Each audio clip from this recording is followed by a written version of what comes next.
ಮೂರನೇ ಕಾಂಡ ಮೂರನೇ ಪ್ರಶ್ನೆ ಆರನೇ ಅನುವಾಕ ದೇವಾ ವೈ ಯದ್ಯಜ್ಞೇನ ನಾವಾರುಂಧತ ತತ್ಪರೈರವಾರುಂಧತ ತತ್ಪರಾಣಾಂ ಪರತ್ವಂ ಯತ್ಪರೇ ಗೃಹ್ಯಂತೆ ಯದೇವ ಯಜ್ಞೇನ ನಾವರುಂಧೆ ಯಜ್ಞೇನ ನಾವರುಂಧೆ ತಸ್ಯಾವರುದ್ಧೈ ಯಂ ಪ್ರಥಮಂ ಗೃಹ್ಣಾತಿ ಮಮೇವ तेन लोकमभिजयति यं द्वितीयमन्तरिक्षं तेन यं तृतीयममुमेव तेन लोकमभिजयति यदेते गृह्यन्त येषां लोकानामभिजित्या उत्तरेष्वस्वमुतोर्वाञ्चो गृह्यन्ते विजित्यै प्रेमान् लोकान् पुनरिमं लोकं प्रत्यवरोहन्ति यत्पूर्वेष्वः स्वितः पराञ्चो गृह्यन्ते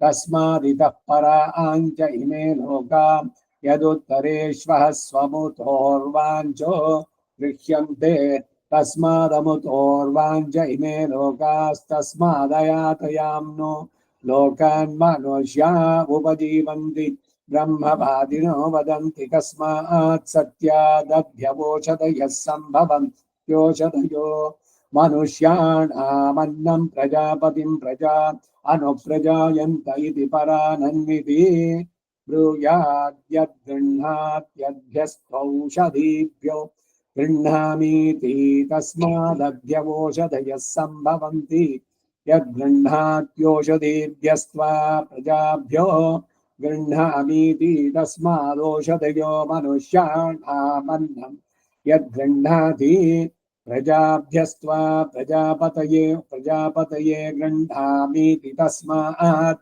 प्रजापतिं प्रजा अनुप्रजायन्ते देवा वै यज्ञेन नावारुन्धत तत्परैरवारुन्धत तत्पराणां परत्वं यत्परे गृह्यन्ते यदेव यज्ञेन नावरुन्धे तस्यावरुद्ध्यै यं प्रथमं गृह्णाति ममेव तेन लोकमभिजयति यं द्वितीयमन्तरिक्षं तेन यं तृतीयममुमेव तेन लोकमभिजयति यदेते गृह्यन्त येषां लोकानामभिजित्या उत्तरेष्वः स्वमुतोर्वाञ्चो गृह्यन्ते विजित्यै प्रेमान् लोकान् पुनरिमं लोकं प्रत्यवरोहन्ति यत्पूर्वेष्वसहस्वितः पराञ्चो गृह्यन्ते तस्मादितः पराञ्च इमे लोका यदुत्तरेष्वः स्वमुतोर्वाञ्चो गृह्यन्ते तस्मादमुतोर्वाञ्च इमे लोकास्तस्मादयातयाम्नो लोकान् मनुष्या उपजीवन्ति ब्रह्मवादिनो वदन्ति कस्मात् सत्यादभ्य ओषधयः सम्भवन्त्योषधयो मनुष्याणामन्नं प्रजापतिं प्रजा अनुप्रजायन्त इति परानन्विः ब्रूयाद्यद्गृह्णात्यद्यौषधीभ्यो गृह्णामीति तस्मादभ्यवोषधयः सम्भवन्ति यद्गृह्णात्योषधीभ्यस्त्वा प्रजाभ्यो गृह्णामीति तस्मादोषधयो मनुष्याणामन्नं यद्गृह्णाति प्रजाभ्यस्त्वा प्रजापतये गृह्णामीति तस्मात् प्रजापतिं प्रजा अनुप्रजायन्ते देवा वै यज्ञेन नावरुन्धत तत्परैरवारुन्धत तत्पराणां परत्वं यत्परे गृह्यन्ते यदेव यज्ञेन नावरुन्धे तस्यावरुद्ध्यै यं प्रथमं गृह्णातीममेव तेन लोकमभिजयति यं द्वितीयमन्तरिक्षं तेन यं तृतीयममुकेव तेन लोकमभिजयति यदेते नृत्यन्त येषां लोकानामभिजित्या उत्तरेष्वसहस्रमुतोर्वाञ्चो नृत्यन्ते विजित्यैरेमान् लोकान् पुनरिमं लोकम् प्रत्यवरोहन्ति यत्पूर्वेष्वस्विपराञ्चो नृत्यन्ते तस्मादिदः पराञ्च इमे लोका यदुत्तरेष्वस्वमुतोर्वाञ्चो नृत्यन्ते तस्मादमुतोर्वाञ्च इमे लोकास्तस्मादयातयाम्नो लोकान् मनुष्या उपजीवन्ति ब्रह्मवादिनो वदन्ति कस्मात् सत्यादयोषधयः सम्भवम् योषधयो मनुष्याणामन्नम् प्रजापतिम् प्रजा अनुप्रजायन्त इति परानं विधि ब्रूयाद्यद्गृह्णाद्यद्यौषधी अध्यस्त्वौषधीभ्यो ब्रूयाद्यद्गृह्णाद्यद्यौषधीभ्यो ಇನ್ನೊಂದ್ಸಲಿ ಅಧ್ಯಸ್ತ್ವೌಷಧೀಭ್ಯೋ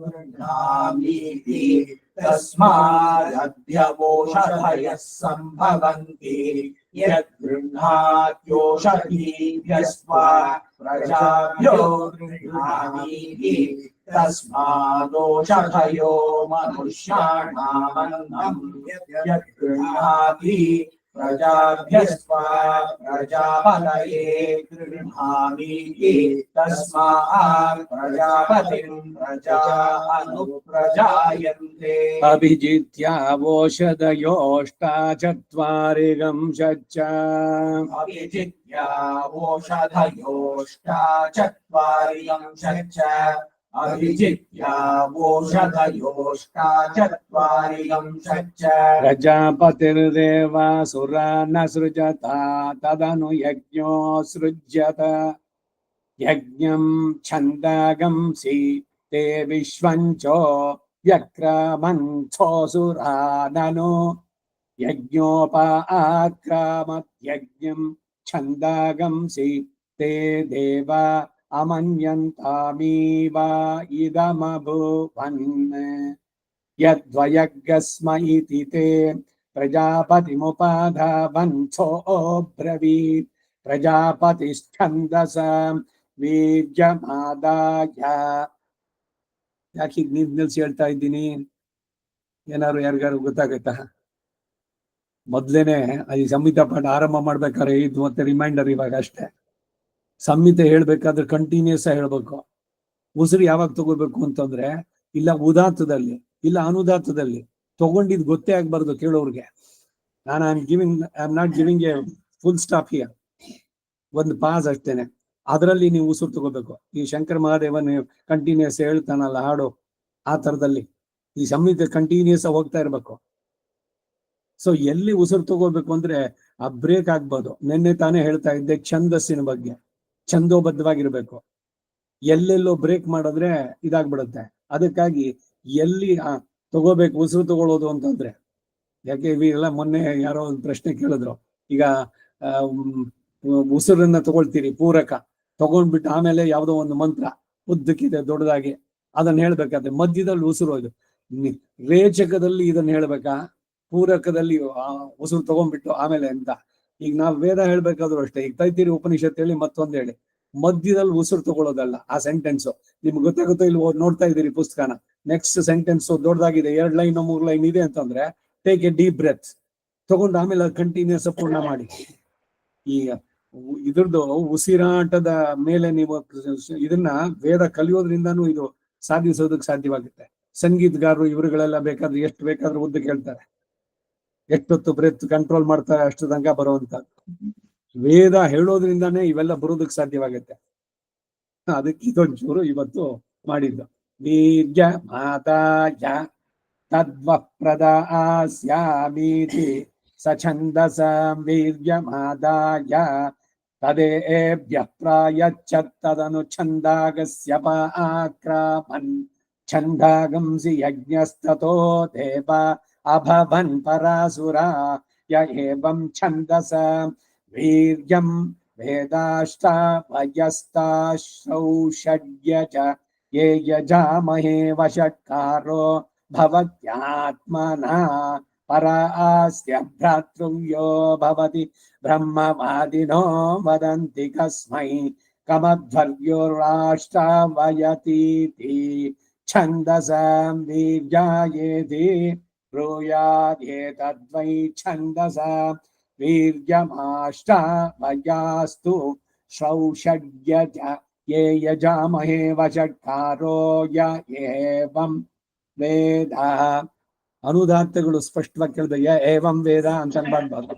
ಯ ಏವಂ ವೇದ ಸವೀರ್ಯೈರೇವ ಛಂದೋಭಿರರ್ಚತಿ ಯತ್ಕಿಂಚಾರ್ಚತಿ ಯದಿಂದ್ರೋ ವೃತ್ರಮಹನ್ ನ ಮೇಧ್ಯಂ ತದ್ಯತೀತನ ಪಾವಪದಮೇಧ್ಯಂ ತದತ ಕಸ್ಮಾದೈಂದ್ರೋ ಯಜ್ಞ ಆಸರ್ಗಸ್ಥಾತೋರಿತ್ಯಾಹುರ್ ಇಂದ್ರಸ್ಯ ವಾ ಯೇಷಾ ಯಜ್ಞಿಯ ತನೋರ್ಯಜ್ಞಸ್ತಾಮೇವ ತದ್ಯಜತಿ ಯ ಏವಂ ವೇದೋಪೈನಂ ಯಜ್ಞೋ ನಮತಿ.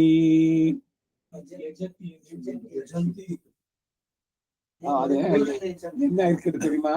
அங்க ஜீರೋ ಇಕ್ಕಿದೆ, 20 ಕಟ್ ಆಗ್ಬಿಟ್ಟಿದೆ. ಅದರಿಂದ ನೋಡ್ಬೇಕಾದ್ರೆ ಸರಿ ಗಮನಿಸಿಲ್ಲ. ತದ್ಯಜಂತಿ ಯ ಏವಂ ವೇದೋಪೈನಂ ಯಜ್ಞೋ ನಮತಿ. ಪ್ರಜಾಪತಿರ್ದೇವಾಸುರಾನಸೃಜತ ತದನು ಯಜ್ಞೋ ಸೃಜ್ಯತ ಯಜ್ಞಂ ಛಂದಾಗಂಸಿ ವಿಶ್ವಂಚೋ ವ್ಯಕ್ರಾಮಂ ಸೋಸುರಾನನು ಯಜ್ಞೋಪಾಕ್ರಾಮದ ಯಜ್ಞಂ ಛಂದಾಗಂಸಿ ದೇವಾ ಅಮನ್ಯಂತಾನೀವ ಇದಮಭೂವಂತೆ ಯದ್ವಯಗ್ರಸ್ಮೈ ते प्रजापति उपाधावन्सो ब्रवीते प्रजापतिश्छन्दसा वीर्यमादाय तद्वः प्रदास्यामीति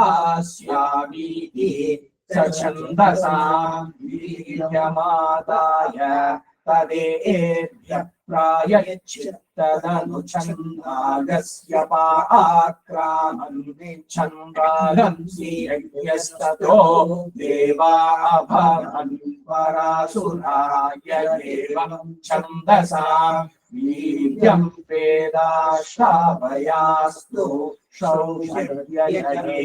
यजामहे वषट्कारो भवत्यात्मना परास्य भ्रातृव्यो भवति ब्रह्मवादिनो वदन्ति कस्मै कमध्वर्युराश्रावयतीति छन्दसां वीर्यायेति ब्रूयादेतद्वै छन्दसां वीर्यमाश्रावयास्तु शौषड्यजये यजामहे वषट्कारो य एवं वेद स वीर्यैरेव छन्दोभिरर्चति यत्किंचार्चति यदिन्द्रो रुद्रमहन्नमेध्यं तद्यत्यतीनपावपदमेध्यम् ಅಪಾವಪದಮೇಧ್ಯಂ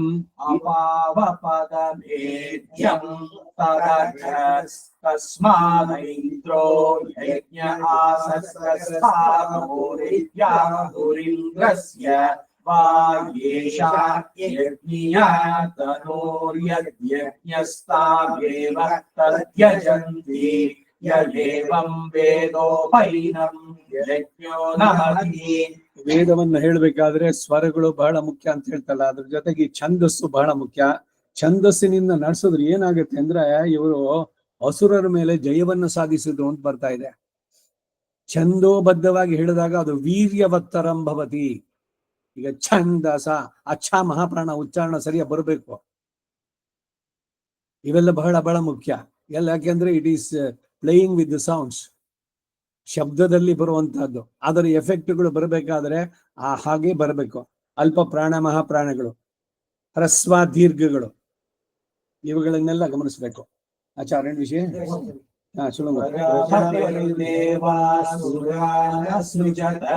ತದನು ಯಜ್ಞೋ ಸೃಜ್ಯತ ಯಜ್ಞಂ ಛಂದಾದಂ ಸೀತೆ ವಿಶ್ವಂಚೋ ವ್ಯಕ್ರಾಮನ್ಸೋ ಸುರಾನನು ಯಜ್ಞೋಪಾಕ್ರಾಮದ್ಯಜ್ಞಂ ಛಂದಾದಂ ಸೀತೆ ದೇವಾ ಅಮನ್ಯಂತಾಮೀವಾ ಇದಮಭೂವನ್ನೆ ಯದ್ವಯಕ್ಕಸ್ಮೈ ಗೀತೆ ಪ್ರಜಾಪತಿ ಉಪಾಧಾವನ್ಸೋ ಪ್ರವೀತೆ ಪ್ರಜಾಪತಿಶ್ಛಂದಸಾಂ ವೀರ್ಯಮಾದಾಯ ತದ್ವಕ್ಪ್ರದಾಸ್ಯಾಮೀತಿ ಸ ಛಂದಸಾಂ ವೀರ್ಯಮಾದಾಯ ತದೇಭ್ಯಃ ಪ್ರಾಯಚ್ಛ ತದನುಛಂದಾಗಸಂ ಯಪಾಕ್ರಾಮನ್ನಿ ಛಂದಾಗಂಸಿ ಯಜ್ಞಸ್ತಥೋ ದೇವಾ ಅಭವನ್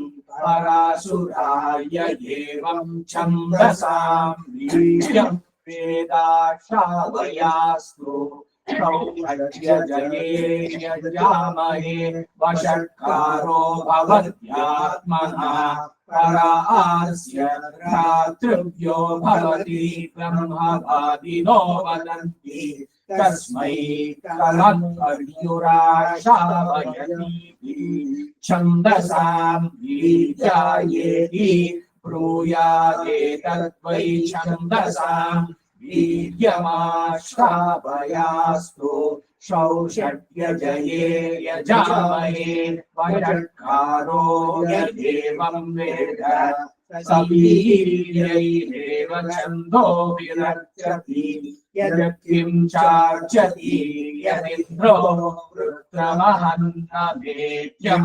ತದ್ಯದ್ಯತೀನಪಾವಪದಯೇದ್ಯಂ ತದತಸ್ಮಾದೈಂದ್ರೋ ಯಜ್ಞ ಆಸಕ್ತಸ್ಥಾತೋರಿತ್ಯಾಹುರಿರಸ್ಯ ವಾಯೇಷಾ ಯಜ್ಞಿಯ ತನೂರ್ಯಜ್ಞಸ್ತಾಮೇವ ತದ್ಯಜಂತಿ ಯೇವಂ ವೇದೋಪೈನಂ ಯಜ್ಞೋ ನಮತಿ. ಇಲ್ಲಿ ಹಿಂದೆ ಆದಾಯ ತದೇಭ್ಯ ಪ್ರಾಯಚ್ಛತೆ ತದನು ಛಂದಾಗಂಸಿ ಅಪ ಆಕ್ರಾಮನ್. ಅಪ್ರ ಇದ್ರೆ ಪಾಕ್ರಾವತ್ತಿಗಿರಿ ವಾಸುಕಿ. ಅಪ್ರ ಆಕ್ರಾಮನ್ ಅಲ್ಲ, ಅದು ಅಪ ಆಕ್ರಾಮನ್.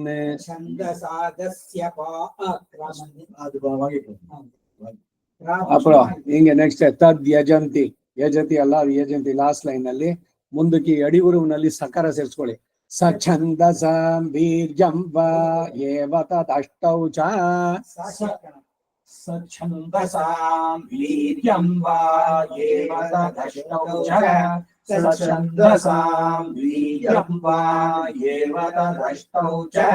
ಆಯುರ್ದ ಅಗ್ನೇ ಹವಿಷೋ ಜುಷಾಣೋ ಘೃತ ಪ್ರತೀಕೋ ಘೃತಯೋ ನಿರೇಧಿ. ಆಯುರ್ದ ಅಗ್ನೇ ಹವಿಷೋ ಜುಷಾಣೋ ಘೃತ ಪ್ರತೀಕೋ ಘೃತಯೋ ನಿರೇಧಿ. ಆಯುರ್ಧ ಅಗ್ನೇ ಹವಿಷೋ ಜುಷಾಣೋ ಘೃತ ಪ್ರತೀಕೋ ಘೃತಯೋ ನಿರೇಧಿ. ಘೃತಂ ಪೀತ್ವಾ ಮಧುಚಾರು ಗವ್ಯಂ ವಿದೇವ ಪುತ್ರಮಭಿರಕ್ಷತಾದಿಮಂ. ಘೃತಂ ಪೀತ್ವಾ ಮಧುಚಾರುಗಮ್ಯಂ ವಿದೇವ ಪುತ್ರಮಭಿರಕ್ಷತಾದಿಮಂ. ಘೃತಂ ಪೀತ್ವಾ ಮಧುಚಾರುಗಮ್ಯಂ ವಿದೇವ ಪುತ್ರಮಭಿರಕ್ಷತಾದಿಮಂ. ಚರುಹೋಮದಲ್ಲಿ ಮಾಡಿ ಇದನ್ನ ಆಯುರ್ದ ಇದಂ ನಮಮ ಅಂತ ಬರುತ್ತೆ. ಹೂತ ದೇವತಾಭ್ಯ ನೆನ್ನೆ ಕೇಳಿದೆಯಲ್ಲ, ಅದೇ ಆಯುಸ್ಸನ್ನ ಹೆಚ್ಚು ಮಾಡೋದಕ್ಕೇನೆ ಒಬ್ಬ ದೇವತೆ. ಸಾಮಾನ್ಯವಾಗಿ ಒಂದು ಈಶ್ವರನಿಗೆ ಅದು ಬರುತ್ತೆ. ಅವನು ಶೀಘ್ರ ಫಲಪ್ರದ. ಅಪಮೃತ್ಯು ಪರಿಹಾರವನು. ಅಪನುದ್ಯ ಘೋರ ದಿಹಾವಿಷೇಣೋ ಘೃತಮಂಜಂತ ಇದ್ರಲ್ಲಿ ಬರುವಂತಹದ್ದು ಕೂಡ. ಹಾಗೆ ಈ ಆಯುರ್ಧಾಗ್ನೆ ಷಷ್ಠಬ್ದಿ ಪೂರ್ತಿ ಇವುಗಳಲ್ಲಿ ಈ ಅನುವಾಕ ಇವಾಗ ಹೇಳ್ತಾ ಇದ್ದಲ್ಲ, ಇದನ್ನ 4-5 ಇದ್ದಿದ್ದನ್ನ ದ್ವಿರವಧಾಯ ಸಕೃದ ಬಿಗಾರ್ಯ 2 ಸಲ, ಈ ಶ್ರೀವತ್ಸ ಗೊತ್ತೋದಾರ್ದ 3 ಸಲ ತಗೋಬೇಕು, ಅನ್ನನ 1 ಸಲ ತುಪ್ಪ ಬಿಡ್ಬೇಕು. ಆಮೇಲೆ ಈ ಮಂತ್ರ ಹೇಳಿ ಆಯುರ್ಧ ಇದು ಮಮ ಮೃತ್ಯುರ್ ನಶ್ಯತು ಆಯುರ್ವರ್ಧತು ಓಂ ಇದು ವ್ಯಾಹೃತಿ ಮಂತ್ರಗಳಿಂದ ಸ್ವಾಹ ಇವೆಲ್ಲ ಅಲ್ಲಿ ನಡೆಸ್ಬೇಕಾದದ್ದು. ಸೊ ಎಲ್ಲದಕ್ಕೂ ಬರುವಂತದ್ದು ಆ ಜಾಗದಲ್ಲಿ ಇದ್ರ ವಿನಿಯೋಗ ಮಂತ್ರ. வீரியம் வை ததஷ்டோ இந்த புஸ்தகத்துல இருக்குது மாமா. அது வீரியம் வை ಅಂತ இருக்குது ಮಾಮ. ஒரு ನಿಮಿಷ ಹಿಂಗೆ ಅದು ಇದು ಅಡಿಬರುವ. ಅಡಿಬರುವಿನಲ್ಲಿ ವೀರ್ಯಂ ವೈ ಇದೆಯಲ್ಲ ಅದು ತಪ್ಪು. ವೀರ್ಯಂ ವಾ ಮಾಡಿ, ಯಾಕೆಂದ್ರೆ ಮುಂದಿನ ಪದ ಏಕಾರ ಇದೆ, ಸ್ವರಗಳಿದೆಯಲ್ಲ, ಪದ ಬಿಡಿಸಿದ್ರು ವೀರ್ಯಂ ವೈ ಸರಿ. ವೀರ್ಯಂ ವಾ ಏವ ತದಷ್ಟೌ ಚ ಅಡಿಬರುವನಲ್ಲಿ ನೋಡಿ ಸಾ ಅವ್ರ ಇದ್ರಲ್ಲಿ ವೈಕಾರ ಇದೆ. ವೈನ ವಾ ಮಾಡ್ಕೊಳ್ಳಿ. ಯಾಕಾಯ್ತು ಅಂದ್ರೆ ಸಂಧಿ ಆದಾಗ ಮುಂದಿಂದು ಎಲ್ಲ ಸ್ವರಗಳು ಆ ಈ ಇವು ಔತಂಕ ಯಾವುದೇ ಪದಗಳು ಬಂದ್ರು ಕೂಡ ಏತ್ವ ಇದ್ದಿದ್ದು ಆಕಾರವಾಗತ್ತೆ. ವಿಷ್ಣವೇ ಸ್ವಾಹ ವಿಷ್ಣವ ಇದಂ ನಮಮ. ಯಾಕೆ ಈ ಬಂತು ಮುಂದೆ, ವಿಷ್ಣವೇ ಇದನ್ ನಮಮ ಅಲ್ಲ, ವಿಷ್ಣವ ಇದಂ ನಮಮ. ಹಾಗೇನೆ ಇಲ್ಲೂ ಅಷ್ಟೆ, ವೀರ್ಯಂ ವಾ ಏವ ಅಂದ್ಕೋಣ. ಆವೃಶ್ಯತೆ ವಾ ಏತದ್ಯಜಮಾನೋಗ್ನಿಭ್ಯಾಂ ಯದೇನ ಯೋ ಶ್ರುತಂ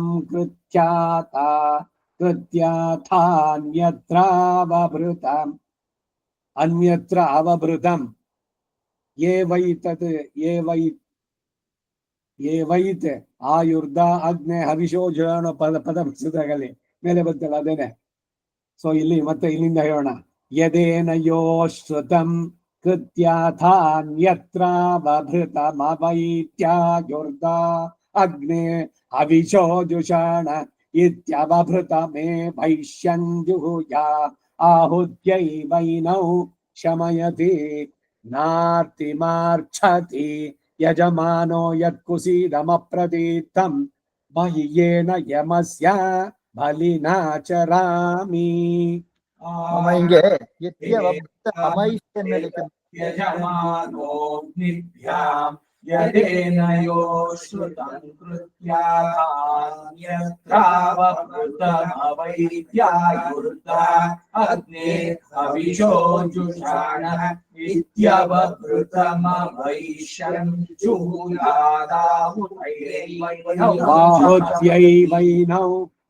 ಆಹುತ್ಯೈ ವೈನೌ.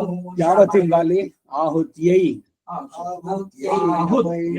ವೈನೌ ಶಮಯತಿ ನಾತಿಮಾರ್ಛತಿ ಯಜಮಾನೋ ಯತ್ಕುಸೀದಮಪ್ರತೀತಂ ಮಹ್ಯೇನ ಯಮಸ್ಯ ಬಲಿನಾ ಚರಾಮಿ. ಆವೃಶ್ಯತೆ ವಾ ಏತದ್ಯಜಮಾನೋಗ್ನಿಭ್ಯಾಂ ಯದೇನ ಯೋ ಶ್ರುತಂ ಕೃತ್ಯಾಥಾನ್ಯತ್ರಾವಭೃತಮವೈತ್ಯಾಯುರ್ಧ ಅಗ್ನೇ ಹವಿಷೋ ಜುಷಾಣ ಇತ್ಯವಭೃತಮವೈಶ್ಯಂಜುಹುಯಾದಾಹುತ್ಯೈ ವೈನೌ ಶಮಯತಿ ನಾರ್ಧಿಮಾರ್ಛತಿ ಯಜಮಾನೋ ಯತ್ಕುಸೀದಮಪ್ರತೀತಂ ಮಹ್ಯೇನ ಯಮಸ್ಯ ಬಲಿನಾ ಚರಾಮಿ. ಏನು ಸಂದೇಹ ಆನಂದ್ ಕುಮಾರ್? ಅಪ್ಪ ಪಾತೇವಮ್ಮ ಇತ್ಯವಭೃತಂ ಅವೈಶ್ಯನ್ ಅನ್ನೈತಿ ಕರೆಕ್ಟ್ ಮಾಮ? ಅದು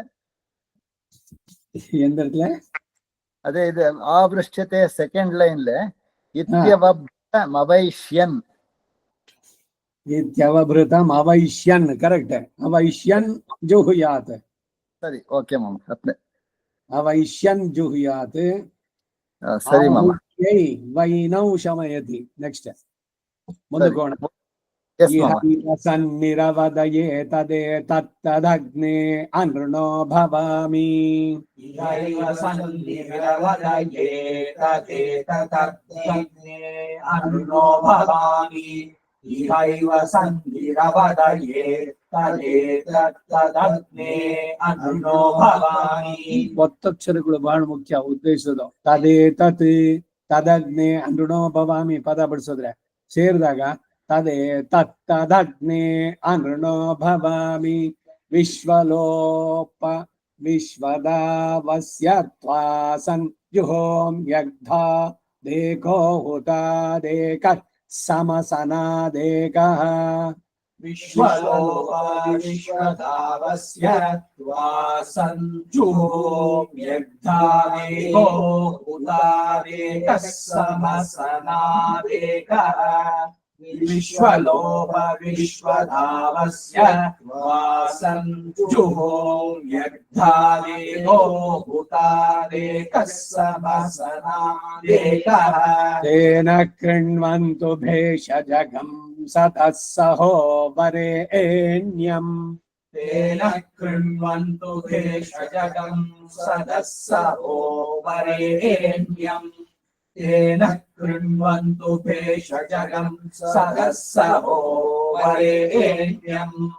ಕಲಿಯೋದು ಎಷ್ಟೆಲ್ಲ ಇದೆ ಅಂದ್ರೆ ಈ ಒಂದೊಂದು ಸೆಂಟೆನ್ಸ್ ಇದೆಯಲ್ಲ ಆ ಒಂದ್ ಸೆಂಟೆನ್ಸ್ ಫುಲ್ಲು ನೀವು ಬ್ರೆತ್ ಹಿಡಿದು ಹೇಳ್ಬೇಕು, ಮಧ್ಯದಲ್ಲಿ ಬ್ರೇಕ್ ಮಾಡಬಹುದು ಉಸಿರನ್ನ. So that will improve your respiratory system ಇರೋದು. ಮತ್ತೆ ಈ ಕುಂಭಕ ರೇಚಕ ಅದೇನೆ ಉಸಿರು ತಗೊಳ್ಳೋದೇನೆ ಪೂರಕ, ಆಮೇಲೆ ಕುಂಭಕ ರೇಚಕ. ಆ ಕುಂಭಕ ಇವುಗಳಲ್ಲಿ ಶುರು ಮಾಡ್ಬೇಕಾದ್ರೆ ಇದು ಪೂರ್ಣ ಮುಗಿಯೋ ತನಕ ಸೆಂಟೆನ್ಸ್ ಕಂಪ್ಲೀಟ್ ಆಗೋ ತನಕ ಉಸಿರು ಬಿಡಬಾರ್ದು, ಮಧ್ಯದಲ್ಲಿ ಬ್ರೇಕ್ ಆಗ್ಬಾರ್ದು. ಇದನ್ನ ನೀವು ಪ್ರಾಕ್ಟೀಸ್ ಮಾಡ್ಬೇಕು. ಈಗ ಹೇಳ್ತಾ ಹೇಳ್ತಾ ಬಂದ್ರೆ ರೆಸ್ಪಿರೇಟರಿ ಪ್ರಾಬ್ಲಮ್ಸ್ ಇರೋಲ್ಲ ವೇದ ಹೇಳೋರ್ಗೆ. ಯಾಕೆ ಅಂದ್ರೆ ಶ್ವಾಸಕೋಶ ಚೆನ್ನಾಗಿ ವರ್ಕ್ ಮಾಡೋಕ್ಕಾಗತ್ತೆ. ನೀವು ಸ್ವರ ಇರೋದಲ್ಲ. ಈ ಯೋಗದಲ್ಲಿ ಭ್ರಮರಿ ಅಂತ ಒಂದಿದೆ. ಈ ಎರಡು ಕಿವಿಯನ್ನು ಮುಗಿಸ್ಕೊಂಡು ಇಟ್ ಮಾಡ್ಕೊಂಡ್ಬಿಟ್ಟು ಪೂರ ಉಸಿರು ತಗೊಂಡು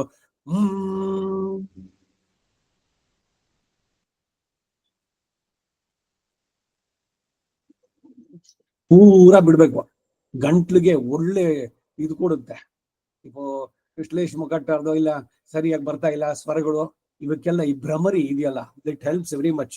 ಇವೆಲ್ಲ ವೇದ ಕಲಿಯೋರು ಎಲ್ಲ ತಿಳಿಬೇಕಾದದ್ದು. ದೀರ್ಘವಾಗಿ ಉಸಿರು ತಗೋಬೇಕು, ಹೇಳೋದನ್ನ ಕಂಟಿನ್ಯೂಸ್ ಹೇಳ್ಬೇಕು. ಇವತ್ತು ಇಷ್ಟು ಹೇಳ್ದ, ನಾಳೆ 2 ಸೆಂಟೆನ್ಸ್ನು ಹೇಳಿ ಒಟ್ಟಿಗೆ ಹೇಳೋದು ಟ್ರೈ ಮಾಡ್ಬೇಕು. ಸೊ ದಿ ಬ್ರೀತಿಂಗ್ ಎಕ್ಸರ್ಸೈಸ್ ಜೊತೆಗೂ ಕೂಡ ಆಗತ್ತೆ. ಎಲ್ಲವೂ ಸಿಗುತ್ತೆ ಇಲ್ಲಿ, ಲೌಕಿಕ ಪಾರಲೌಕಿಕ ಎರಡು ಕೂಡ ಆಗುವಂತದ್ದು. ಜೊತೆಗೆ ನೀವು ಹೇಳಿದ ಮಂತ್ರ ವೀರ್ಯವತ್ತರವಾಗತ್ತೆ ಈ ಛಂದಸ್ಸು ಛಂದೋಬದ್ಧವಾಗಿ ಬರಬೇಕಾದ್ರೆ. ಅದರಿಂದ ಮುಂದುಗೋಣ. ಅಯಂ ನೋ ನಭಸ ಪುರಸ್ಸಗ್ಗಸ್ಥಾನೋ ಅಭಿರಕ್ಷತು.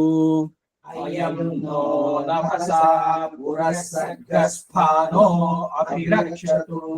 अयं नो नभसा पुरस्सर्गस्फानो अभिरक्षतु. गृहाणामसमर्थ्यै बहवो नो गृह असन् आसन अल्ल ಅದು असन्ने सरी.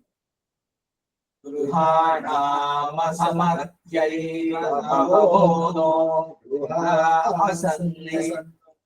गृहाणामसमर्थ्यै बहवो नो गृह असन्ने. सत्वं नो नवसस्पत ऊर्जं नो धेहि भद्रया. सत्वं नो नवसस्पत ऊर्जं नो धेहि भद्रया.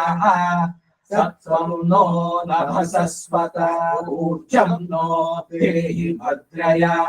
पुनर्नो नष्टमाकृति पुनर्नो रयिमाकृति.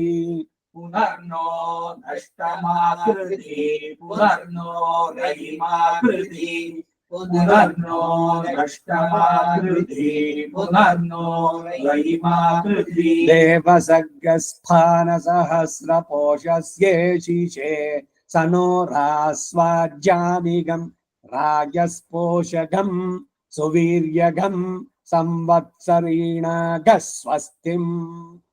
देवसर्गस्फानसहस्रपोषस्येशिषे सनो आस्वाज्यानिगं राजस्पोषगं सुवीर्यगं संवत्सरीणागस्वस्तिम्. देवसर्गस्थानसहस्रकोशस्येषे स नो रास्वाज्यानिगम् आयस्पोषकम् सुवीर्यकम् संवत्सरीनागस्वस्तिम् अग्निर्वावयम इयं यमीकुसीदं वा एतद्यमस्य यजमान आदत्ते यदोषधीभिर्वेदिगस्तृणाति यदनुपौष्य प्रयायादग्रीव भद्दमेन ममोऽस्मिन् लोके नेनीये तन्ने यत्कुसीदमप्रतीतं मयीत्युपौषति हैव सन् यमं कुसीदं निरवदाय नृणस्सु वर्गं लोकमेति यदि मिश्रमिव चरेदञ्जलिना सक्तून् प्रदाव्ये जुहुयात् एष वा अग्निर्वै ईश्वानरो यत्प्रदाव्यः स वैनग्गः स्वदयत्यह्ना विधान्यामेकाष्टकायाम् अपूपं चतुश्शरावं पक्त्वा प्रातरेतेन कक्षमुपौषेत् यदि दहति अपौष्य अंद्रेनु उपोष्य ಅಂದ್ರೆ ಉಪೋಷ್ಯ ಅಂದ್ರೆ ಏನು ಗೊತ್ತಾ? ಏನು ತಿಂದೇ ಇರೋದು ಉಪವಾಸ ಉಪೋಷ್ಯಮ. ಇಲ್ಲಿ ಕಕ್ಷಂ ಉಪೋಷೇದ್ ಯದಿ ದಹತಿ ಹವಿಸ್ಸು ಇವುಗಳನ್ನ ಇಡ್ಬೇಕಾದ್ರೆ ಉಪೋಷ್ಯ ಅಂದ್ರೆ ಏನು ತಿಂದೆ ಮಾಡ್ಬೇಕು ಅನ್ನೋದಕ್ಕೂ ಕೂಡ ಇಲ್ಲೆಲ್ಲ ಸೂಚನೆಗಳು. ಯಾವ್ದಾರು ಒಂದು ಯಜ್ಞ ಇವುಗಳನ್ನ ನಡೆಸ್ಬೇಕಾದ್ರೆ ಅದು ಮತ್ತೆ ಇನ್ನೊಂದೇನು ಅಲ್ಲಿ ಮಾರ್ಕಿಂಗ್ ಕೊಟ್ಟಿರೋದ್ರೆ ಈ ಅಭ್ಯುದಯ ಶ್ರಾದ್ದ ಇದೆಯಲ್ಲ, ಪಿತೃಗಳನ್ನ ಉದ್ದೇಶಿಸಿ ಮಾಡುವಂತಹದ್ದು ಹಿರಣ್ಯ ರೂಪೇಣ ಅಲ್ಲಿ ಏನು ಅದು ಕೆಲವುದ್ರಲ್ಲಿ ಮೊದಲು ಬರುತ್ತೆ, ಕೆಲವುದ್ರಲ್ಲಿ ಆಮೇಲೆ ಬರುತ್ತೆ. ಈಗ ವಿವಾಹ ಚೌಲ ಇದರಲ್ಲಿ ಅವನಿಗೆ ಇದು ಕುಮಾರ ಭೋಜನ ಆಗ್ಬೇಕು, ವಿವಾಹದಲ್ಲೂ ಅಷ್ಟೇ ಅವನಿಗೆ ಬಾಳೆಹಣ್ಣು ಇವನಿಗೆ ಯಾರಿಗೆ ವರನಿಗೆ ಅದು ಕೊಡೋದಕ್ಕೆ ಮೊದಲು ಅಭ್ಯುದಯ ಶ್ರಾದ್ದ ಆಗುತ್ತೆ. ವಿವಾಹದ ಇದರಲ್ಲಿ ಬೆಳಗ್ಗೆ ಎದ್ದಿದ ತಕ್ಷಣ ಅದಕ್ಕೆ ನಾಂದಿ ಅಂತ ಹೇಳುವಂತಹದ್ದು. ಈ ಗೃಹ ಪ್ರವೇಶದಲ್ಲಿ ನಾಂದಿ ಲಾಸ್ಟ್ ನಲ್ಲಿ ಕಡೆಯಲ್ಲಿ ಆಗ್ಬೇಕು. ನಾಂದಿ ಶ್ರಾದ್ದ ಹಿರಣ್ಯ ರೂಪೇಣ ಮಾಡಿದ ಮೇಲೆ ಒಂದು ಪುಣ್ಯ ಅಭ್ಯುದಯ ಶ್ರಾದ್ದ ಕರ್ಮಾಂಗಂ ಶುದ್ಧಿ ಪುಣ್ಯಂ ವಾಚಯಿಷ್ಯೆ. ಈಗ ಅಭ್ಯುದಯ ಶ್ರಾದ್ದ ಏನೋ ಕೆಟ್ಟದ್ದು ಏನೋ ಮಾಡಿದ್ರಿ ಉಳ್ಪಾಯ್ತು ಅಂತ ಅಲ್ಲ ಅಲ್ಲಿ ಅರ್ಥ. ಶುದ್ಧಿ ಪುಣ್ಯ ಅಭ್ಯುದಯ ಶ್ರಾದ್ದವನ್ನು ಮಾಡಿದಾಗ ಒಂದು ಪುಣ್ಯ ವಾಚನ ನಡೆಸುವಂತ. ಹಾಗೆ ಅಪೌಷ್ಯ ಅಂತಂದ್ರೆ ಅದು ಕಕ್ಷಮುಪೌಷೇದ್ಯದಿ ದಹತಿ ಪುಣ್ಯ ಸಮಂ ಭವತಿ ಯದಿ ನ ದಹತಿ ಪಾಪ ಸಮಮೇತೇನ ಹಸ್ಮವಾ ಋಷಯ ಪುರಾ ವಿಜ್ಞಾನೇನ ದೀರ್ಘ ಸತ್ರಮುಪಯಂತಿ ಯೋ ವಾ ಉಪದ್ರಷ್ಟಾರಮುಪಶ್ರೋತಾರಮನುಖ್ಯಾತಾರಂ ವಿದ್ವಾನ್ ಯಜತೆ ಸಮಮುಷ್ಮಿನ್ ಲೋಕ ಇಷ್ಟಾಪೂರ್ತೇನ ಗಚ್ಚತೆ ಜ್ಞಿರ್ವಾ ಉಪದ್ರಷ್ಟ ವಾಯುರುಪಶ್ರೋತಾದಿತ್ಯೋನುಖ್ಯಾತ ತಾನ್ಯ ಏವಂ ವಿದ್ವಾನ್ ಯಜತೆ ಸಮಮುಷ್ಮಿನ್ ಲೋಕ ಇಷ್ಟಾಪೂರ್ತೇನ ಗಚ್ಚತೆ ಯಂ ನೋ ನಭಸ ಪುರ ಇತ್ಯಾಗ್ನಿರ್ವೈ ನಭಸ ಪುರೋಗ್ನಿಮೇವ ತದಾ ಹೈತನ್ಮೇ ಗೋಪಾಯೇತಿ ಸತ್ವಂ ನೋ ನಭಸಸ್ಪತ ಇತ್ಯಾಹ ವಾಯುರ್ವೈ ನಭಸಸ್ಪತಿರ್ವಾಯುಮೇವ ತದಾ ಹೈತನ್ಮೇ ಗೋಪಾಯೇತಿ ದೇವಸಗ್ಗಸ್ಫಾನೇತ್ಯಾಹಾಸೌ ವಾ ಆದಿತ್ಯೋ ದೇವಸಗ್ಗಸ್ಫಾನ ಆದಿತ್ಯಮೇವ ತದಾ ಹೈತನ್ಮೇ ಗೋಪಾಯೇತಿ. निर्वावयमहियं यदि कुसीदं वा एतद्यमस्य यजमान आदत्ते यदोषधीभिर्वेदिग्गस्सृणाति ವೇದಿಗ್ಗಸ್ತೃಣಾತಿ ಸಾಕು ತಾವತ್ತು ಕಳಿಸ್ಬೇಕು. ವೇದಿಗ್ಗಸ್ತೃಣಾತಿ ಯದನುಪೌಷ್ಯ ಪ್ರಯಾಯಾದ್ಗ್ರೀವಪದ್ಧನೇನ ಮನುಷ್ಯೋಕೆ ಸನೀಯೇರನ್ಯ ಯತ್ಕುಸೀದಮಪ್ರತೀತಂ ಮಯೀತ್ಯುಪೌಷತಿ ಹೈವ ಸನ್ यमं कुसीदं निरवरायान् दृढः सुवर्गं लोकमेति यदि विश्वमिव चरेदञ्जलिना सत्तून् प्रदाव्ये चूयादेशवान् अग्निर्वैश्वानरो यत् प्रदाव्यः स एवैनकस्वदयत्यङ्हाम् विधान्यामेकाष्टकायामपूर्वम् चतुश्चतुश्चरावम् पत्वा प्रातरेतेन कक्षमुपौषेद्यदि दहति पुण्यसमं भवति यदि न दहति पापसमपेतेन अस्मवा ऋषयः पुरा विज्ञानेन दीर्घसहस्रमुपयन्ति यो वा उपद्रष्टारमुपश्रोतारमनुख्यातारं विद्वान् यजते सममुष्मिन् लोक इष्टाभूतेन गच्छते निर्वा उपद्रष्टा आयुर्पश्रोतादित्योऽनुख्यातान् यदेवं विद्वान् यजते सममुष्मिन् लोक इष्टाभूतेन गच्छते यं नो नभसा परा पुरा इत्यात्मिर्वै नभसा पुरोऽग्निदेव तदा हैतन्मे गोपायेति सत्वं नो नभसस्पत इत्याह वायुर्वै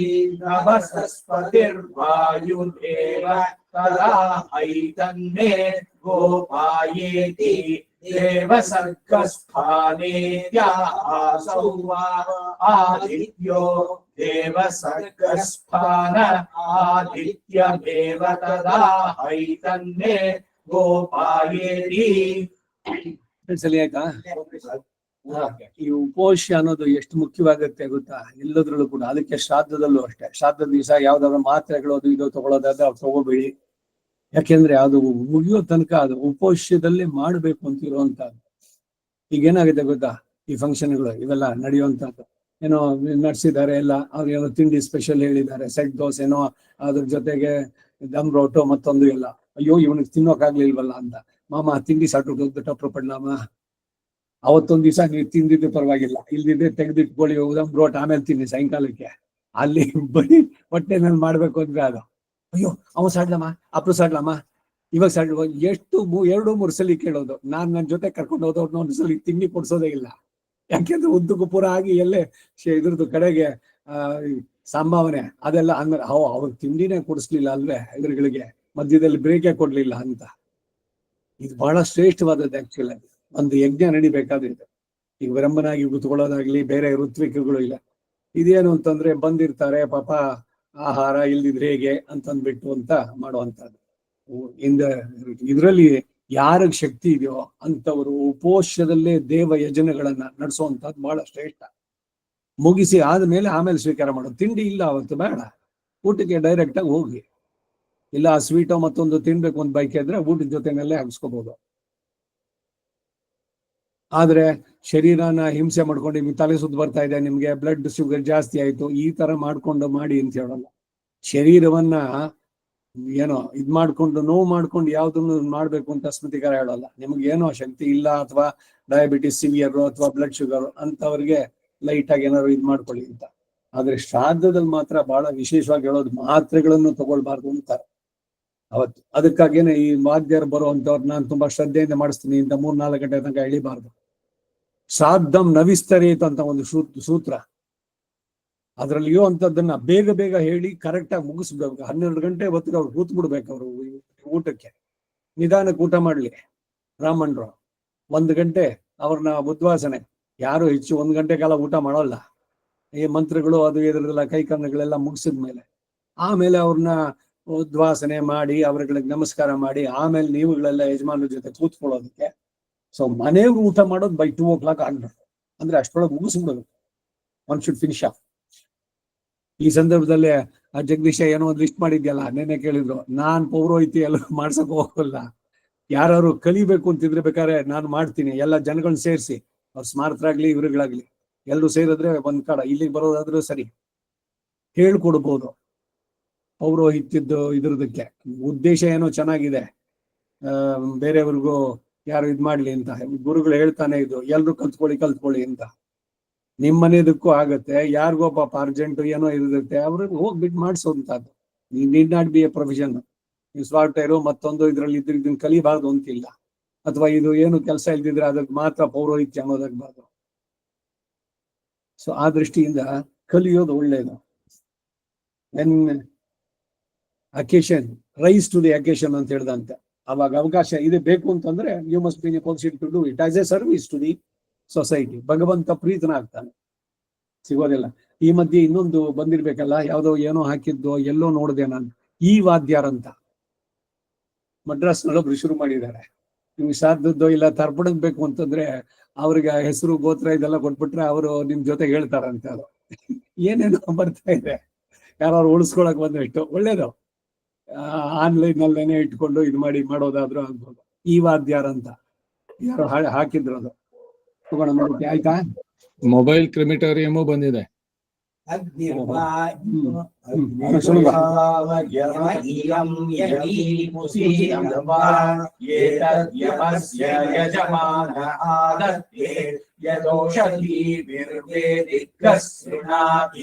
ಯದನುಭೂಷ್ಯ ಪ್ರಯಾಯಾಗ್ರೀವಮತ್ತಮೇನ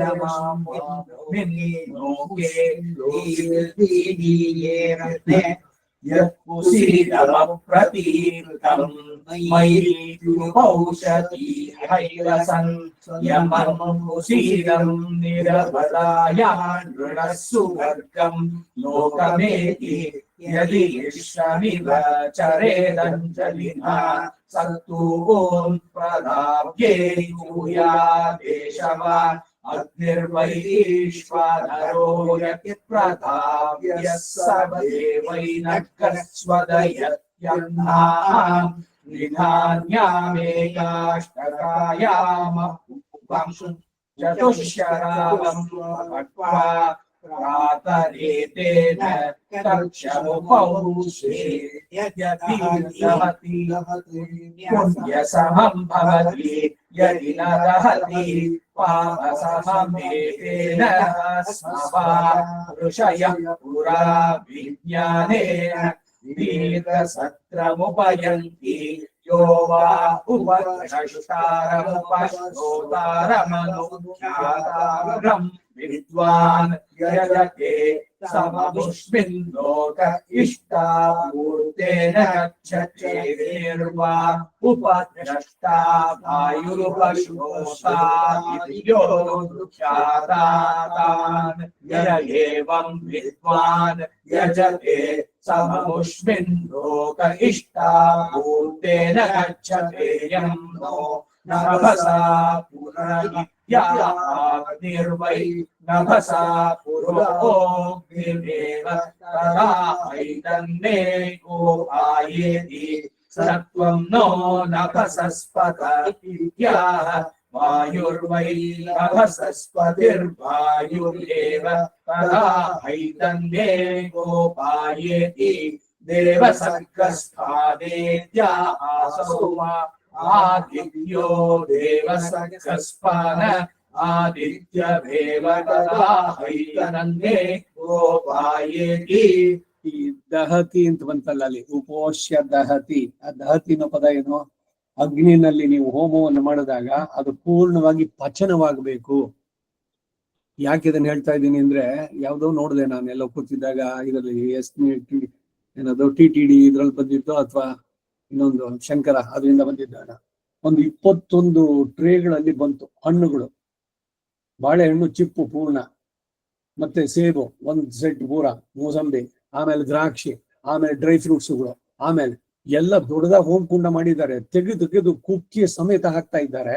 ಅದು ಉರಿಯೋದು ಬೇಡವಾ? ದಹನ ಆಗೋದಕ್ಕೆ ಅವ್ರಿಗೆ ಸಮಯ ಬೇಡವೆ? ಒಟ್ಟಿಗೆ 21 ಇದನ್ನ ತೆಗೆದು ಎಲ್ಲ ತುಂಬಿಸಿ ಅದರಲ್ಲಿ, ಆಮೇಲೆ ಪೂರ್ಣಾವತಿ ವಸ್ತ್ರ, ಪಂಚೆ ಅಥವಾ ಸೀರೆ, ಅದನ್ನ ಕೆಳಗಡೆಯಿಂದ ಪೂರ್ಣ ದಹನ ಆಗೋದು ಬೇಡವೆ? ಅದು ಅಗ್ನಿ ಅದನ್ನು ಸ್ವೀಕಾರ ಮಾಡಬೇಕು. ಅಗ್ನಿಮುಖ ಏವ ದೇವತಾ ಪ್ರೀಣಾತಿ. ಈಗ ಸುದರ್ಶನ ಹೋಮಕ್ಕೆ 10 ದ್ರವ್ಯಗಳು ಇಟ್ಟಿದೆ ಎಲ್ಲರಿಗೂ. ಅವರುಗಳು ಅದನ್ನೆಲ್ಲ ಪ್ಲಾನ್ ಮಾಡ್ಕೊಳ್ಬೇಕು. ಕಡೆಯ ತನಕ ಎಷ್ಟು ಆಹುತಿಗಳು ಬರುತ್ತೆ, 200 500 ಬರ್ಬೋದು. ಅಲ್ಲಿ 108 ಆಹುತಿಗಳು ಒಂದೊಂದು ಅಂದ್ರೆ ಅಷ್ಟಕ್ಕೂ ಅದು ಇರಬೇಕು. ಕಡೆಯಲ್ಲಿ ಮಿಕ್ಕಿದ್ದನ್ನು ಸೇರಿಸ್ಬಿಟ್ಟು ಪೂರ್ಣಾಹುತಿನಲ್ಲಿ ಹಾಕುವಂತದ್ದು. ಅದ್ರ ಮಧ್ಯದಲ್ಲಿ ಹಾಕ್ತಿದ್ದಾಗ ಚರು ಹಾಕ್ತಿದ್ದೀರಿ, ಪುರಿ ಆಗ್ಬೋದು, ಇಲ್ಲಿ ಅಪೂಪ ಇಲ್ಲೇ ಬಂತು, ಸಜ್ಜಪ್ಪಗಳು ಚಿಕ್ಕದಾಗ ಮಾಡಿಸ್ಬಿಟ್ಟು ಅದು ಆಹುತಿಗೆ ಆಗ್ಬೋದು, ಸಕ್ಕರೆ ಪೊಂಗಲ್ ಆಗ್ಬೋದು, ಸಜ್ಜಿಗೆ ಆಗ್ಬೋದು. ಇವಾಗ ಯಾವ್ಯಾವ ದೇವತೆಗಳಿಗೆ ಏನೇನು ಅಂತಿದೆ ಆ ರೀತಿನಲ್ಲಿ. ಈಗ ತಿಲ ಗೊತ್ತಾಯ್ತಾ, ಆಮೇಲೆ ಡ್ರೈ ಫ್ರೂಟ್ಸ್ಗಳು ಎಲ್ಲ ಒಂದೊಂದು ಕೂಡ ಅದು ಹಾಕಿದಾಗ ಅವನ ಅಗ್ನಿ ಅದನ್ನ ಸ್ವಲ್ಪ ಸ್ವೀಕಾರ ಮಾಡೋದಕ್ಕೆ ಎಷ್ಟು ಗಿವ್ ಸಮ್ ಟೈಮ್. ಈಗ ಊಟ ಕೂತ್ಕೊಂಡಿದ್ದೀರಿ, 3-4 ಸ್ವೀಟ್ಸ್ ಮಾಡಿಸಿದಿರಿ, ಹೋಗ್ರೆ ಇದೆ ಅದು ಇದು ಅಂತ, ಒಂದಾದ್ಮೇಲೆ ಒಂದ್ ಹಾಕಿದ್ರೆ ತಿನ್ನೋದು ಬೇಡವಾ? Same thing there also. ಅಗ್ನಿಗೆ ಸಮರ್ಪಣೆ ಮಾಡ್ಬೇಕಾಗ ಒಂದು ಬ್ರೇಕ್ ಕೊಟ್ಟು ಕೆಳಗಡೆಯಿಂದ ಎತ್ತಿ ಎಲ್ಲ ಚೆನ್ನಾಗಿ ಪಚನವಾಗಿದೆಯಾ ನೋಡಿ, ಆಮೇಲೆ ಯು ಶುಡ್ ಕಂಟಿನ್ಯೂ. ಬಹಳ ಬಹಳ ಮುಖ್ಯವಾದದ್ದು ಇದು. ಅದು ಕೂಡ ಇಲ್ಲಿ ಸೂಚ್ಯವಾಗಿ ತೋರಿಸ್ತಾ ಇದೆ. ಪೂರ್ಣವಾಗಿ ದಹನವಾಗದೆ ಹಾಗೆ ಅರ್ಧಂಬರ್ಧ ಬೆಂದ್ಬಿಟ್ಟು ಹಾಕಿದ್ರೆ ಏಳಿಗೆ ಇಲ್ಲ ಯಜಮಾನನಿಗೆ. ಇಷ್ಟಾಪೂರ್ತಂ ಅದು ಪಾಪಿಯಾನ್ ಭವತಿ. ಎಲ್ಲದಕ್ಕೂ ಒಂದು ವಿಧಿವಿಧಾನಗಳು. ಸುಮ್ನೆ ಬೆಂಕಿಗೆ ಹಾಕ್ಬಿಡೋದು ಅಂತ ಸರಸರ ಅಂತ ತುಂಬೋದಲ್ಲ. ಆ ಭಕ್ತಿಯಿಂದ ಪ್ರೀತಿಯಿಂದ ಅಗ್ನಿ ಸ್ವೀಕಾರ ಮಾಡ್ತಾ ಇದ್ದಾನೆ. Is A messenger. ಅವ್ಯವಾಹನ, ಶ್ರಾದ್ದದಲ್ಲಿ ಕವ್ಯವಾಹನ, ಅದು ಪೂರ್ಣವಾಗಿ ಆಗಬೇಕು. ಅದು ಬಹಳ ಮುಖ್ಯ. ಅಡಿಗುರುವು ಕುಸೀಧತ್ವಂ, ಅದೇ ತಾನೆ, ಕುಸೀಧತ್ವಂ ನ ಏನ ಮೋಷೇದ್ಯದಿ ಪುರ ಆದಿತ್ಯಮೇವ ತದಾ ಹೈ ತನ್ಮೇ ಗೋಪಾಯೇತಿ. ಕುಸೀಧತ್ವಂ ನ ಏನ ಮೋಷಯೇದ್ಯದಿ ಪುರ ಆದಿತ್ಯಮೇವ ತದಾ ಹೈ ತನ್ಮೇ ಗೋಪಾಯೇತಿ. ಕುಸೀಧತ್ವಂ ನ ಏನ ಮೋಷಯೇದ್ಯದಿ ಪುರ ಆದಿತ್ಯಮೇವ ತದಾ ಹೈ ತನ್ಮೇ ಗೋಪಾಯೇತಿ. ಏತಂ ಪಾನಂ ಪರಿವೋ ದದಾಮಿ. ಏತಂ ಯವಾನಂ ಪರಿವೋ ದದಾಮಿ. ಮಮ ಏತಂ ಪರಿವೋ ದದಾಮಿ. ಆರಣ್ಯಕ ಅಡಿಗುರುವಲೆ ಮಮ ಪುರ ಆದಿತ್ಯಮೇವ ನಿಲ್ಕದೆ. ಪುರಾದಿತ್ಯವ ಪುರ ಆದಿತ್ಯವ ಮಮ? ಪುರಾದಿತ್ಯ ಆಗ್ಬೋದು. ಸವರ್ಣ ದೀರ್ಘ ಸಂಧಿ. ಹಿಂಗ್ ಉದಾತ್ತ ಬೇರೆ ಆಗ್ತದೆ ಆಕ.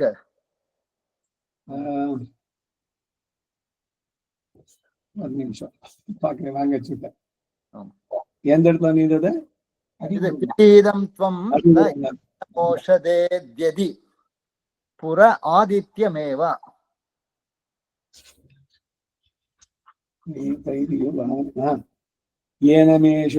ಏನ ಮೋಷದೇದ್ ಯದಿ ಪುರ ಆದಿತ್ಯ. ಪುರ ಆದಿತ್ಯ, ಪುರಹ ಇಲ್ಲಿ ಸೇರಿಸ್ಬೇಡೋದು ಬೇಡ. ಯಾಕೆ ಗೊತ್ತಾ, ಅದು ವಿಸರ್ಗ ಲೋಪ ಸಂಧಿ. ಪುರ ಪ್ಲಸ್ ಆದಿತ್ಯ ಡಬಲ್ ಸಂಧಿಗಳಾಗೋಲ್ಲ. ಯದಿ ಪುರಹ ಆದಿತ್ಯಂ ಏವ, ಅದಕ್ಕಾಗ ಅಲ್ಲಿ ಬಿಡಿಸಿದ್ದಾರೆ. ಎಲ್ಲದನ್ನು ನಾವು ಸವರ್ಣ ದೀರ್ಘ ಮಾಡಕ್ಕಾಗಲ್ಲ. ಸುಮ್ಮನೆ ಅವ್ರು ಹೇಳಿದ ತಕ್ಷಣ ನಾನು ಅಂದೆ. ಗೊತ್ತೈತೆ, ಪುರ ಆದಿತ್ಯಮೇವ ಅದು ಸಪರೇಟ್ ಆಗೇ ಇರ್ಲಿ. ಆಮೇಲೆ ಆ ಸ್ವರ ಆದಿತ್ಯಮೇವ ತದಾ ಹೈ ತನ್ಮೇ ಗೋಪಾಯೇತಿ. ಆಯ್ತಾ? ಕುಸೀದತ್ವಂ ಕುಸೀದಂ ತ್ವಂ ಅನ್ನೋ ಅಡಿಗಳು. ಕುಸೀದಂ ತ್ವಂ, ಕುಸೀದತ್ವಂ ಅಲ್ಲ, ಕುಸೀದಂ ತ್ವಂ. ಅಂಕಾರ ಇದೆ ಎರಡಕ್ಕೂ ಕೂಡ. ಕುಸೀದಂ ತ್ವಂ ನ ಏನ ಮೋಷೇದ್ಯದಿ ಪುರ ಆದಿತ್ಯಮೇವ ತದಾ ಹೈ ತನ್ಮೇ ಗೋಪಾಯೇತಿ. ಆಯ್ತಾ? ಹೋಗೋಣ ಆರಣ್ಯಕಕ್ಕೆ. ಯಾವ್ದಿತ್ತು ತೃತೀಯ ಪ್ರಶ್ನೆ? ಬ್ರಾಹ್ಮಣೋ ಯಜ್ಞೋ ಅಗ್ನಿರ್ಭರ್ತ ಪೃಥಿವೀ ಪ್ರತಿಷ್ಠಾಂತರಿಕ್ಷಂ ವಿಷ್ಠಾ ಯಃ ಪ್ರಾಣಶ್ಚಂದ್ರಮಾ ಋತೂನನ್ನಗಂ ಸ ಪ್ರಾಣಸ್ಯ ಪ್ರಾಣೋದ್ಯೌರನಾದೃಶ್ಯ ಆದಿತ್ಯಃ ಸ ತೇಜಸ್ವಿ ಪ್ರಜಾಪತಿಃ ಸ ಇದಗಂ ಸರ್ವಗಂ ಸರ್ವಂ ಚ ಮೇ ಭೂಯಾತ್. ಬ್ರಾಹ್ಮಣೋ ಯಜ್ಞೋ ಅಗ್ನಿರ್ಭರ್ತಾ ಪೃಥಿವೀ ಪ್ರತಿಷ್ಠಾಂತರಿಕ್ಷಂ ವಿಷ್ಠಾ ವಾಯುಃ ಪ್ರಾಣಶ್ಚಂದ್ರಮಾ ಋತೂನನ್ನಗಂ प्राणस्य प्राणो यौरनादृश्य आदित्यस्य तेजस्वी प्रजापतिः स इदं सर्वं च प्रेरयात् ब्राह्मणो यज्ञो निर्भरता पृथिवी प्रतिष्ठान्तरिक्षं निष्ठा वायु प्राणश्चन्द्रमादुनन्दनं स प्राणस्य प्राणो यौरनादृश्य आदित्यः स तेजस्वी प्रजापतिः स इदं सर्वं च प्रेरयात् अग्निर्यजुर्भिः अग्निर्यजुर्भिः सविता स्तोमैः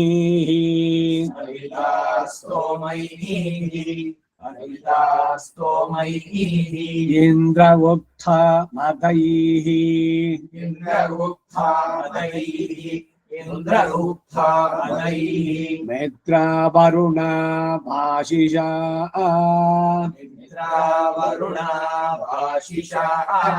मित्रावरुणा अंगिरसो धिष्णिजैरग्निभिः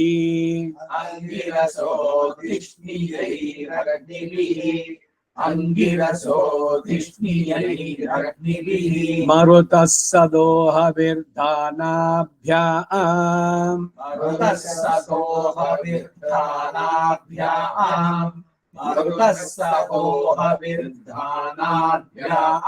आपः प्रोक्षणीभिः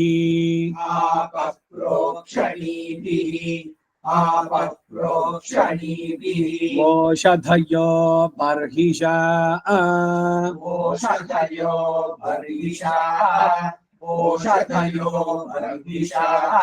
अदितिर्वेद्या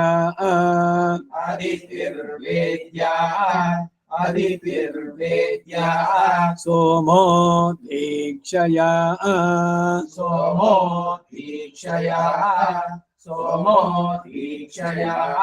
त्वष्टेध्वेन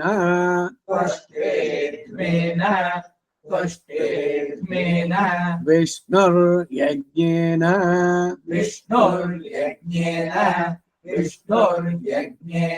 वसव आज्येन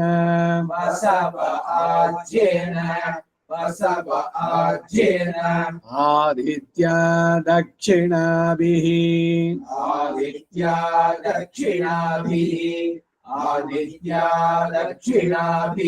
विश्वे देवा ऊर्जा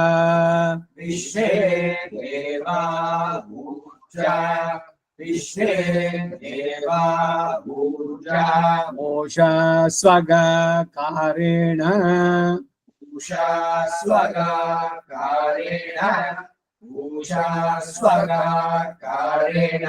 बृहस्पतिः पुरोधया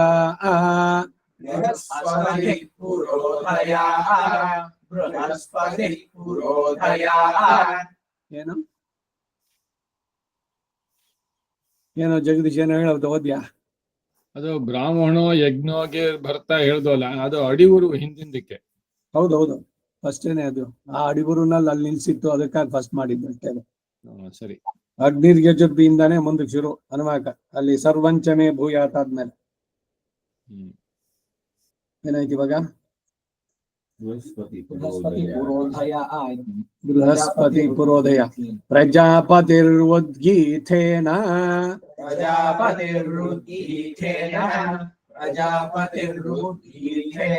ಅಂತರಿಕ್ಷಂ ಪವಿತ್ರೇಣ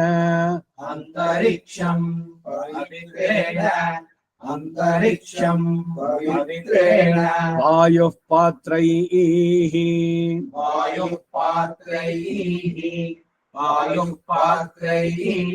ಅಹಗ್ಗ ಶ್ರದ್ಧಯಾ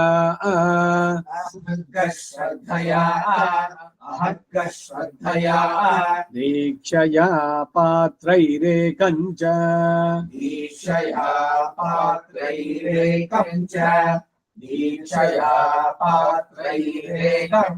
ಸೇನೇಂದ್ರಸ್ಯ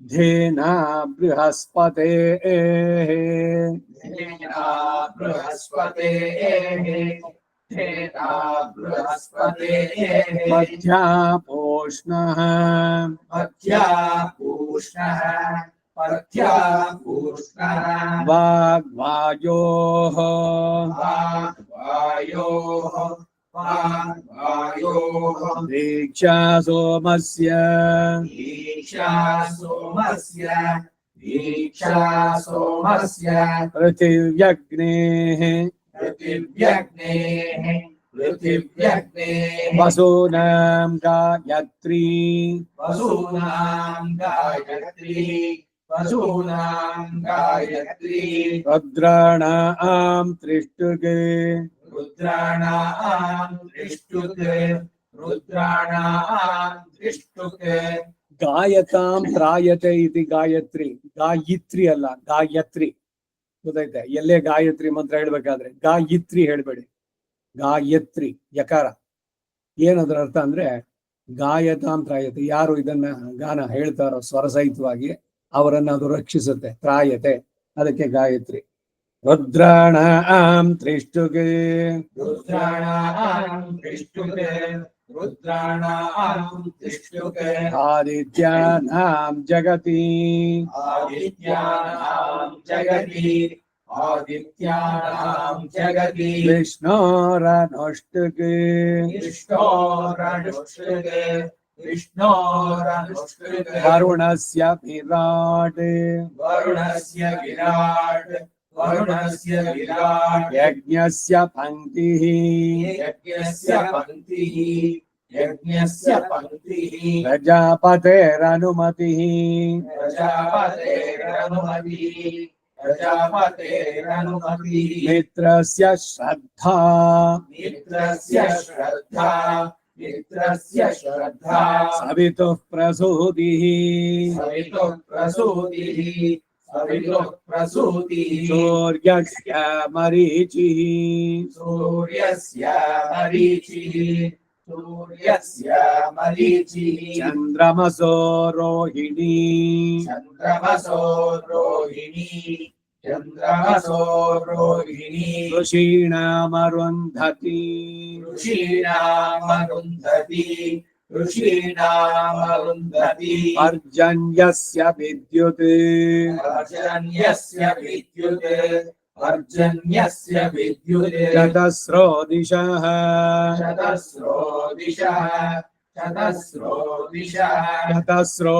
वान्तरदिशाः चतस्रो वान्तरदिशाः चतस्रो वान्तरदिशाः अहश्चरात्रिश्च अहश्चरात्रिश्च अहश्चरात्रिश्च ऋषिश्च वृष्टिश्च ऋषिश्च वृष्टिश्च ऋषिश्च वृष्टिश्च ऋषिश्च वृष्टिश्च ऋषिश्च वृष्टिश्च ऋषिश्च वृष्टिश्च ಏನ್ ವ್ಯತ್ಯಾಸ ಮಮ ಮಮ ಹಿಂಗೆ ಕೃಷಿಶ್ಚ ಪತಿಶ್ಚ ಅಂದಿತ್ತು ಮಮ ಆಮ ಅದ್ ಸರಕ್ಟ್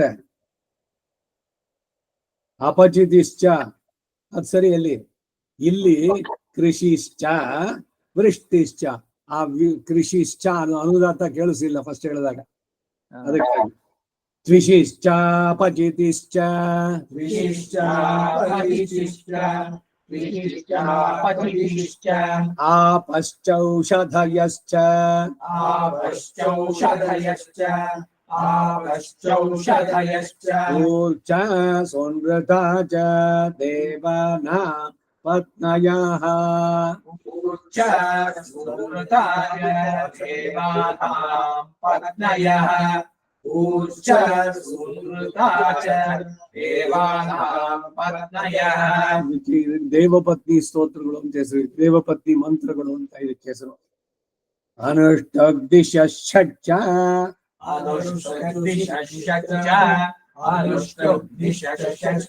ದೇವಸ್ಯ ತ್ವ ಸವಿತು ಪ್ರಸವಿ देवस्य त्वा सवितुः प्रसवे देवस्य त्वा सवितुः प्रसवे अश्विनोर्बाहुभ्याम् अश्विनोर्बाहुभ्याम् अश्विनो बाहुभ्याम् ओष्णो हस्ताभ्यां प्रतिगृह्णामि ऊषो हस्ताभ्याम् प्रतिगृह्णामि ऊषो हस्ताभ्याम् प्रतिगृह्णामि राजा त्वा वरुणो नयतु देवी दक्षिणेऽग्नये हिरण्यम् राजा त्वा वरुणो नयतु देवि दक्षिणेऽग्नये हिरण्यम् राजा त्वा वरुणो नयतु देवि दक्षिणेऽग्नये हिरण्यम् तेनामृतत्वमस्याम् तेनामृतत्वमस्याम् तेनामृतत्वमस्याम् वयोदात्रे वयोदात्रे वयोदात्रे मयो मह्यमस्तु प्रतिग्रहीत्रे मयो मह्यमस्तु प्रतिग्रहीत्रे मयो मह्यमस्तु प्रतिग्रहीत्रे ಕನ್ಫ್ಯೂಷನ್ ಬೇಡ. ಮೊದಲನೇದು ವಕಾರ ವಯೋ, ಎರಡನೇದು ಮಕಾರ ಮಯೋ. ಅರ್ಥ ಆಯ್ತಾ?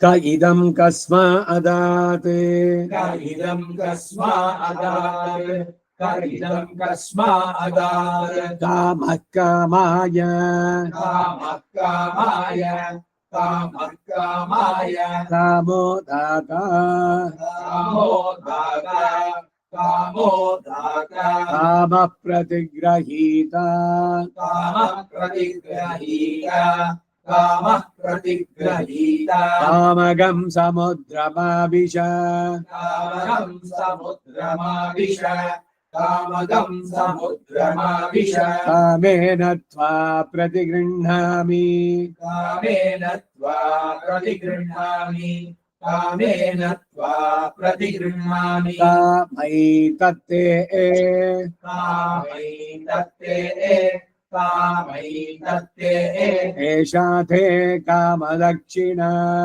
ಏಷಾ ತೇ ಕಾಮದಕ್ಷಿಣ ಏಷಾ ತೇ ಕಾಮದಕ್ಷಿಣ ಉತ್ಥಾನಸ್ತ್ವಾ ಆಂಗೀರಸ ಪ್ರತಿಗೃಹ್ಣಾತು उत्तानस्वाङ्गीरस प्रतिगृह्णातु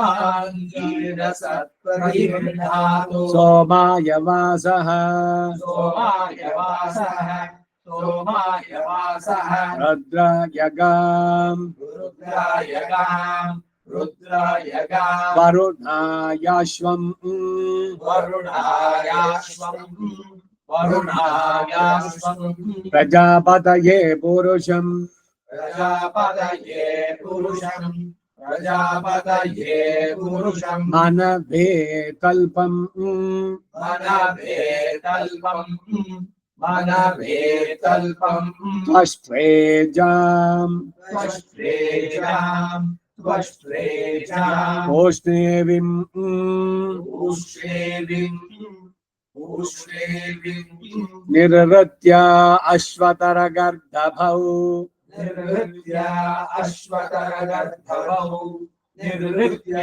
अश्वतरगर्दभौ हिमवतो हस्तिनम् इमवतो हस्तिनम् इमवतो हस्तिनम् गन्धर्वाप्सराभ्यः सकलङ्करणे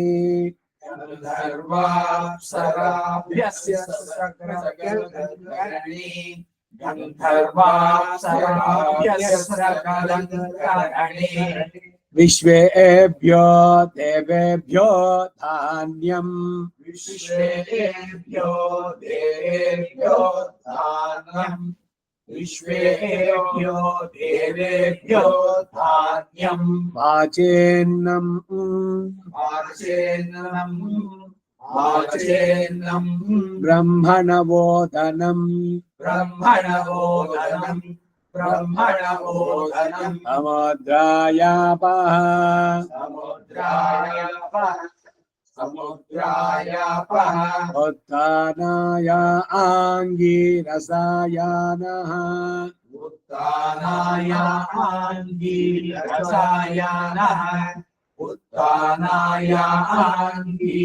आङ्गीरसायानः वैश्वानराय रथम् वैश्वानराय रथम् वैश्वानराय रथम् वैश्वानरः प्रत्नधानाकमारुहते वैश्वानरः प्रत्नधानाकमारुहते वैश्वानरः प्रत्नधानाकमारुहते दिवः पृष्ठं बन्धमानः सुमन्मभिः दिवः पृष्ठं बन्धमानः सुमन्मभिः दिवः पृष्ठं बन्धमानः सुमन्मभिः चाइले बन्धमान सपोर्वज्जन यज्जन्त वेधनम्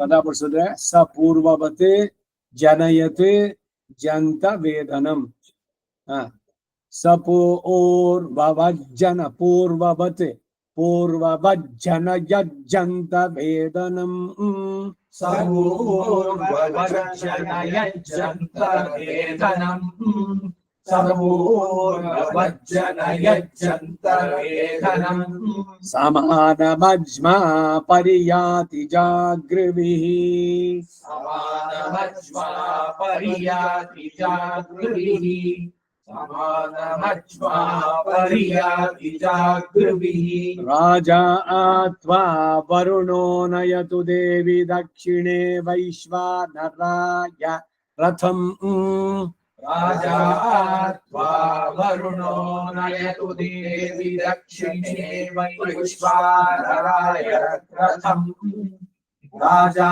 आत्वा वरुणो नयतु देवी दक्षिणे वैश्वानराय रथम् वैश्वानराय रथम् तेनामृतत्वमस्याम् तेनामृतत्वमस्याम् तेनामृतत्वमस्याम् वयोधात्रे वयोधात्रे वयोधात्रे मयो मह्यमस्तु प्रतिग्रहीत्रे मयो मह्यमस्तु प्रतिग्रहीत्रे मयो मह्यमस्तु प्रतिग्रहीत्रे क इदं कस्मा अदात् इदं कस्मा अदात् इदं कस्मा अदात् कामः कामाय कामः कामाय कामः कामाय कामो दाता कामो दाता कामो दाता कामप्रतिग्रहीता कामः प्रतिग्रहीता कामः प्रतिग्रहीता कामगं समुद्रमाविश कामगं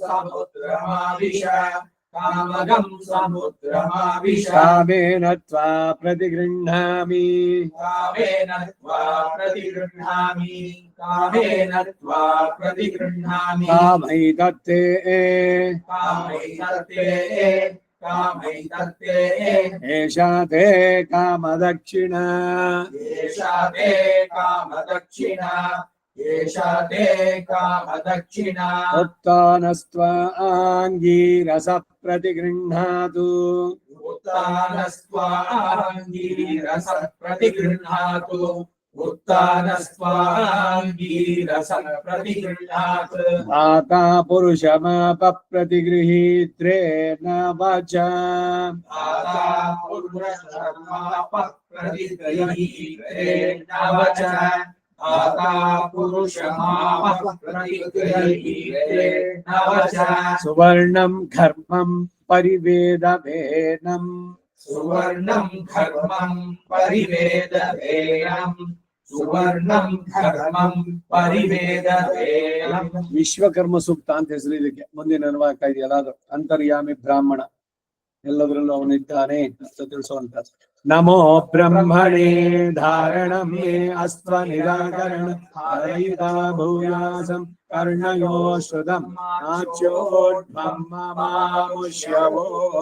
ಹರಿ ಓಂ ಶ್ರೀ ಕೃಷ್ಣಾರ್ಪಣಮಸ್ತು.